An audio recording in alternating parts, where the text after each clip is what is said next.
Ces montres Vintage Omega sont-elles fausses? Dans cette courte vidéo, je vais te présenter plusieurs tips ou astuces qui vont te permettre de connaître quelques bases sur l'authentification des montres Vintage Omega afin d'éviter de te faire arnaquer. Reste bien jusqu'à la fin car il se pourrait qu'un des points te surprenne. On commence par le plus voyant, le cadran. Les écritures Omega sont fines, facilement lisibles et parfaitement centrées. Une faute de frappe, c'est non. Les index sont parfaitement placés et réguliers. La forme des aiguilles doit également faire l'objet d'une attention particulière. Nous en reparlerons dans une autre vidéo. Le fond.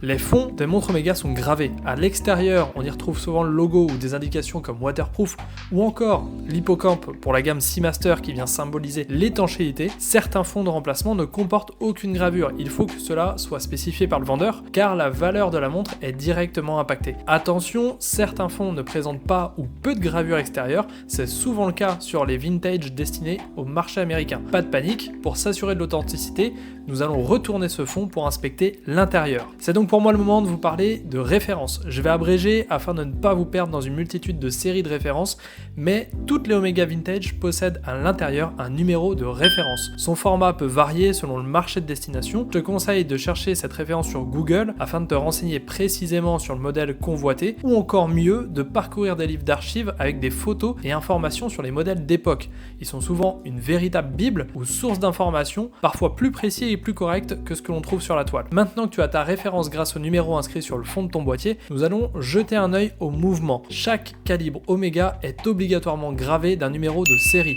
Que l'on soit clair, numéro de fond égale numéro de référence de modèle, numéro long sur le calibre égale numéro de série, numéro court sur le calibre égale référence du calibre. Il faut que toutes ces données concordent entre elles. Un calibre ou un mouvement peut être daté grâce à une suite de chiffres. Tu prends les premiers chiffres, tu le reportes dans le tableau que j'ai créé sur le site et victoire, tu auras ton année de production. Maintenant, à toi de voir si l'année concorde bien à la référence de ton modèle. Cela t'évitera d'acheter une montre incohérente avec par exemple un calibre réemboîté. Le verre. Les montres Omega possédant leur verre d'origine renferment un secret que vous ne connaissez peut-être pas. Les verres d'origine comportent un logo Omega gravé en leur centre. Disclaimer, un verre de remplacement générique n'aura pas de logo gravé, mais cela ne signifie pas que votre montre est une contrefaçon, juste que son verre n'est pas celui d'origine. Attention, il existe énormément de copies ou de contrefaçons de verres Omega avec des logos. Pour les reconnaître, c'est assez simple, vous prenez une loupe ou vous inclinez votre modèle à l'horizontale de votre champ de vision. Si vous apercevez un logo très prononcé, voire même en légère surépaisseur du verre, il s'agit très probablement d'une copie. Bien souvent, les copies sont grossières avec des logos avec une gravure baveuse ou manquant de finesse. Abonne-toi si tu veux voir la partie 2 et n'hésite pas à laisser un commentaire.